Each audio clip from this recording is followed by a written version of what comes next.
GI system की second disease पढ़ रहा है। कौन सी पढ़ रहा है? सेकंड डिजीज जीआई सिस्टम में। पहले मैंने पढ़ाई कि अपेंडिसाइटिस, अब सेकंड है पेप्टिक अल्सर। पेप्टिक अल्सर क्या होता है? It is defined as the, इसकी डेफिनेशन देखते हैं, ठीक है। It is defined as the breakdown of continuity in the inner lining या mucous membrane of the stomach, small intestine या इसोफेगस, ठीक है। स्टमक, स्मॉल इंटेस्टाइन और इसोफेगस की जो इनर लाइनिंग म्यूकस होती है, म्यूकस मेम्ब्रेन, उसमें क्या हो जाता है? ब्रेकडाउन हो जाती है, उसकी कंटिन्यूटी क्या हो जाती है? ब्रेकडाउन हो जाता है, ठीक है। उसको हम क्या बोलेंगे? Peptic ulcer. जिससे क्या पेप्टिक अल्सर बोल हो जाएंगे, ठीक है। हम इसकी इटियोलॉजी बाद में देखेंगे, ठीक है। इसकी डेफिनेशन समझो। डेफिनेशन क्या होती है? स्टमक, स्मॉल इंटेस्टाइन और इसोफेगस की इनर लाइनिंग या म्यूकस मेम्ब्रेन में क्या होता है? ब्रेकडाउन ऑफ कंटिन्यूटी, ठीक है। उसकी कंटिन्यूटी क्या होती है? ब्रेकडाउन हो जाती है, ठीक है। इसको क्या बोलेंगे? Peptic ulcer. अब देखते हैं इसके टाइप्स, ठीक है। इसके टाइप देखते हैं।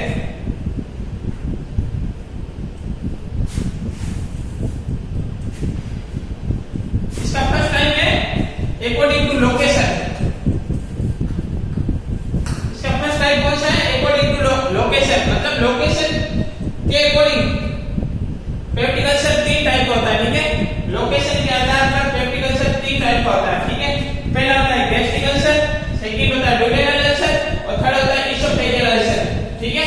अगर इसकी प्रॉपर लोकेशन देखेंगे, मोस्ट अफेक्टेड पार्ट कौन सा गैस्ट्रिक के अंदर, तो इसका होगा लेजर कर्वेचर। कौन सा होगा? लेजर कर्वेचर या पाइलोरी कैनाल, ठीक है। कौन सा होगा? लेजर कर्वेचर या पाइलोरी कैनाल। और डुडेनल के अंदर देखते हैं तो डुडेनल के अंदर कौन सा होगा? फर्स्ट पार्ट ऑफ डुडेनल, ठीक है। इसका फर्स्ट पार्ट, ठीक है। इसके फर्स्ट पार्ट के अंदर अल्सर हो गया, ठीक है। और इसोफेगस के अंदर देखेंगे तो lower part of the oesophagus, ठीक है। इसके लोअर पार्ट में लोअर पार्ट के अंदर अल्सर हो गए, ठीक है। अकॉर्डिंग टू लोकेशन के आधार पर पेप्टिक अल्सर 3 टाइप का होता है। First gastric ulcer, second duodenal ulcer, third होता है इसोफेजियल अल्सर, ठीक है। गैस्ट्रिक अल्सर अगर देखें तो प्रॉपर लोकेशन इसके लेजर कर्वेचर या पाइलोरी कैनाल, जो ये होता है लेजर कर्वेचर, ठीक है। ये हमारा स्टमक है, ये इसोफेगस है, ये लेजर कर्वेचर, इसकी इनर लाइनिंग में क्या होंगे? पेप्टिक अल्सर होंगे, ठीक है। और डुडेनल अल्सर, डुडेनल अल्सर का फर्स्ट पार्ट, ये हमारा डुडेनम है, ठीक है। इसके फर्स्ट पार्ट के अंदर क्या होंगे? अल्सर होंगे, ठीक है। और इसोफेगस, इसमें lower part of the oesophagus, ठीक है, मोस्टली अफेक्टेड। अगर हम डेफिनेशन वापस देखते हैं, ठीक है। देखो डेफिनेशन में it is defined as the breakdown of continuity in the inner lining of mucous membrane of the stomach, small intestine, oesophagus. अगर स्टमक के अंदर मोस्टली देखते हैं तो कौन सा होगा? Pylori canal. कौन सा होगा? पाइलोरी कैनाल या लेजर कर्वेचर। अगर स्मॉल इंटेस्टाइन के अंदर देखते हैं तो स्मॉल इंटेस्टाइन के अंदर डुडेनम। कौन सा होगा? डुडेनम, ठीक है। और इसोफेगस के अंदर देखते हैं तो कौन सा होगा? Lower part of the oesophagus, ठीक है, लोअर पार्ट होगा। तो इसके अंदर सबसे मोस्ट कॉमन जो अल्सर कहां होंगे? सबसे मोस्ट कॉमन कौन सा अल्सर है? डुडेनल अल्सर। कौन से? डुडेनल अल्सर, ठीक है, ठीक है। Most common type of ulcer कौन सा है? डुडेनल अल्सर, ठीक है। अगर क्वेश्चन कंपटीशन आ सकता है कि most common type of ulcer, तो क्या होंगे? डुडेनल अल्सर, ठीक है।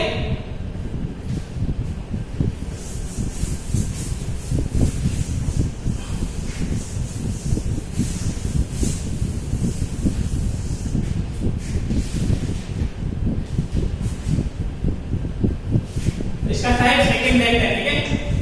टाइप सेकंड में कौन सा है? According to Johnson, according to Johnson. Johnson एक साइंटिस्ट था, ठीक है, जिसने मतलब पेप्टिक अल्सर को डिफाइन किया था, ठीक है। According to Johnson peptic ulcer कितने टाइप होता है? 5 टाइप होता है, ठीक है। कितने टाइप होता है? 5 टाइप होता है। कौन कौन से होते हैं? देखो, एक तो होता है टाइप फर्स्ट, एक होता है टाइप सेकंड,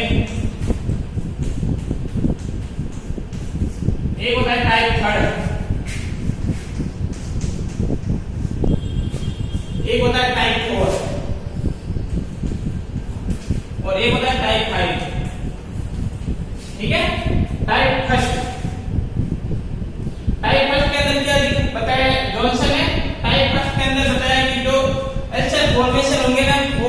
कहां पर होंगे?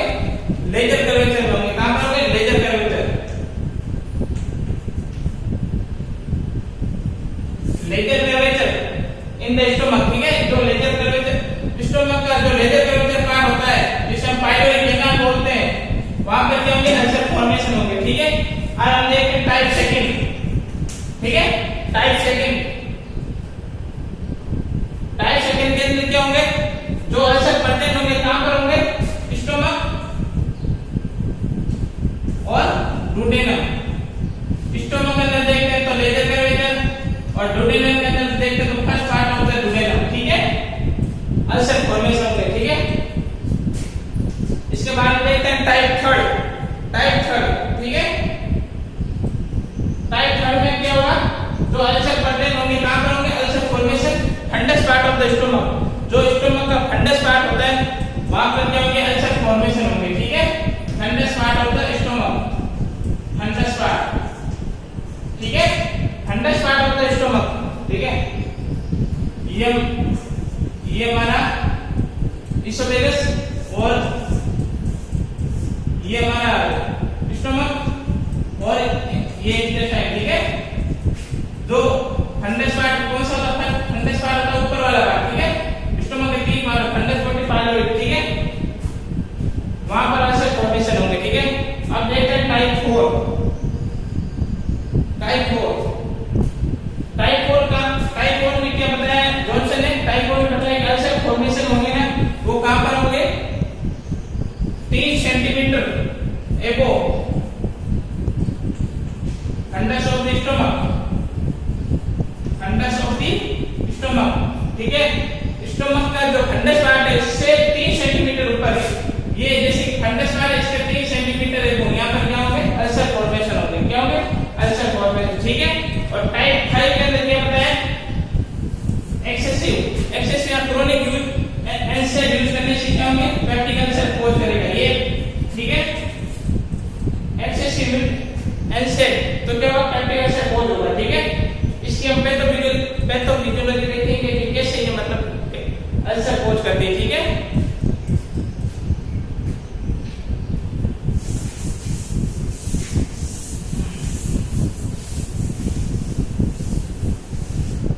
इसके बाद हम देखते हैं इसकी इटियोलॉजी। इटियोलॉजी क्या होती है कि मतलब ऐसे कौन से कारण है जो मतलब पेप्टिक अल्सर कोज करते हैं। ठीक है, इटियोलॉजी जिसको हम कोजेज बोलते हैं। क्या बोलते हैं? कोजेज। ठीक है, इसका फर्स्ट कोज होता है एच पाइलोरी।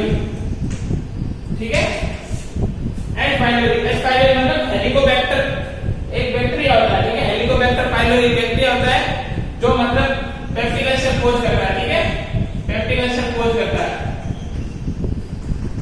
ये फर्स्ट मोस्ट कॉमन कोज होता है। ठीक है, फर्स्ट मोस्ट कॉमन कोज। ठीक है, पेप्टिक अल्सर कोज करने के लिए फर्स्ट मोस्ट कॉमन कोज होता है। ठीक है, एच पाइलोरी। और अब सेकंड देखते हैं एनसेड। ये होता है सेकंड मोस्ट कॉमन कोज। ठीक है, सेकंड मोस्ट कॉमन कोज। ठीक है, इसकी हम पैथोफिजियोलॉजी देखेंगे कि मतलब ये एनसेड कैसे पेप्टिक अल्सर कोज करता है। ठीक है, अब थर्ड इसका थर्ड है जेडीएस। जेडीएस क्या होता है? Zollinger Ellison syndrome. इसके अंदर क्या होता है? Zollinger Ellison syndrome. ये कैसे पेप्टिक अल्सर कोज करता है? इसके अंदर क्या होता है? मतलब एक्टोपिक प्रोडक्शन ऑफ HCl। ठीक है, एक्टोपिक प्रोडक्शन ऑफ HCl। ठीक है, इसके अंदर क्या होता है? Ectopic production of HCl, ectopic production of HCl, या इसको बोलेंगे गैस्ट्रिक एसिड। ठीक है, एक्टोपिक का मतलब क्या होता है कि मतलब HCl अपनी नॉर्मल लोकेशन से सीक्रेट ना होके कहीं और से सीक्रेट होए, मतलब अपनी नॉर्मल लोकेशन की अल्लाह कहीं और से एब्रेशन सीक्रेट होए तो उसको कहते हैं एक्टोपिक। ठीक है, क्या बोलेंगे? एक्टोपिक।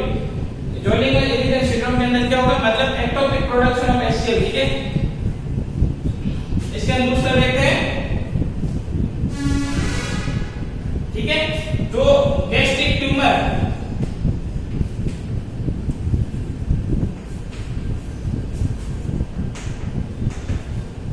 क्या होगा, गैस्ट्रिक ट्यूमर फॉर्मेशन हो जाएगा, कहां पर होगा, स्टोमक के अंदर हो जाएगा, पैंक्रियास के अंदर हो जाएगा, ठीक है, स्मॉल इंटेस्टाइन कैसे भी मतलब पैंक्रियास, स्टोमक या डुडेनम इन पर भी क्या हो जाए, ट्यूमर फॉर्मेशन हो जाए और वो एक्सेसिव प्रोडक्शन करे HCl का, ठीक है, उसकी वजह से क्या हो जाएगा, पेप्टिक अल्सर कोज हो जाएगा, ठीक है।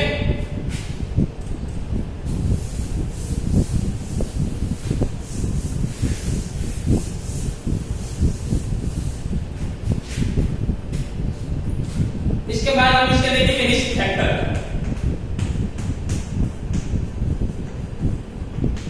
रिस्क फैक्टर का मतलब होता है कि मतलब इस वजह से मतलब चांसेस रहते हैं कि पेप्टिक अल्सर कोज हो सकता है, ठीक है। सबसे फर्स्ट रिस्क फैक्टर होगा एक्सेसिव या क्रोनिक, एक्सेसिव या क्रोनिक अल्कोहल यूज, ठीक है। एक्सेसिव या क्रोनिक अल्कोहल यूज करने से जो एक्सेसिव या क्रोनिक अल्कोहल यूज करने से जो हमारी म्यूकस मेम्ब्रेन होती है स्टोमक की, जो इनर लाइनिंग होती है वो क्या होगी, इरिटेट होगी, ठीक है। उसके अंदर ऑलरेडी HCl तो है और ऊपर से हम HCl ले रहे हैं, ठीक है। तो क्या होगा, स्टोमक की जो म्यूकस मेम्ब्रेन होती है वो क्या इनर लाइनिंग क्या होगी, उसकी ब्रेक डाउन होगी, ठीक है, इरिटेट होगी, जिसकी वजह से क्या होगा, पेप्टिक अल्सर कोज होगा, ठीक है। स्मोकिंग, सेकंड होता है स्मोकिंग। स्मोकिंग कैसे कोज करेगा पेप्टिक अल्सर, स्मोकिंग मतलब स्मोकिंग अगर करने से क्या होगा, HCl प्रोडक्शन बढ़ जाएगा, क्या होगा, HCl प्रोडक्शन बढ़ जाएगा, HCl प्रोडक्शन बढ़ जाएगा, ठीक है, इंक्रीज हो जाएगा, ठीक है, और जिसकी वजह से क्या होगा, पेप्टिक अल्सर कोज होगा, ठीक है।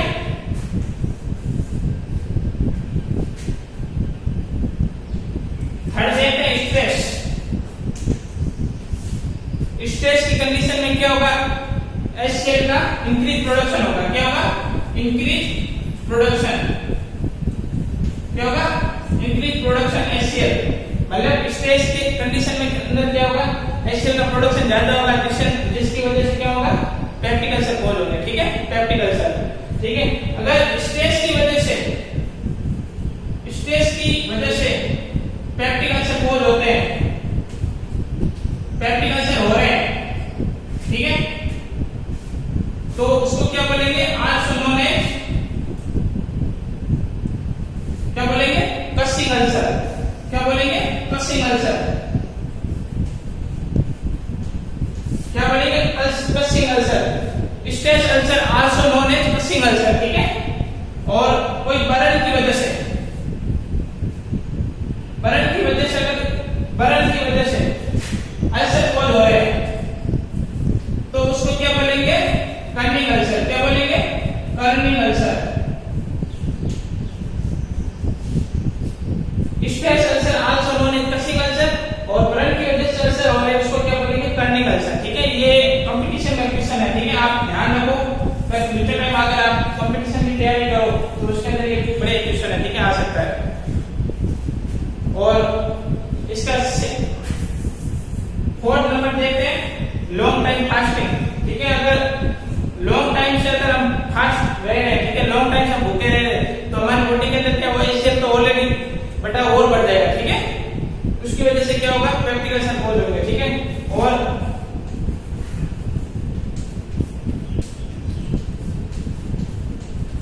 मोर स्पाइसी फूड, ठीक है, अगर हम ज्यादा स्पाइसी फूड यूज कर रहे हैं, ठीक है, ज्यादा स्पाइसी फूड, उसकी वजह से क्या होगा, हमारी जो स्टोमक की म्यूकस मेम्ब्रेन इनर लाइनिंग क्या होगी, इरिटेट होगी और जिसकी वजह से क्या होगा, पेप्टिक अल्सर कोज होगा, ठीक है।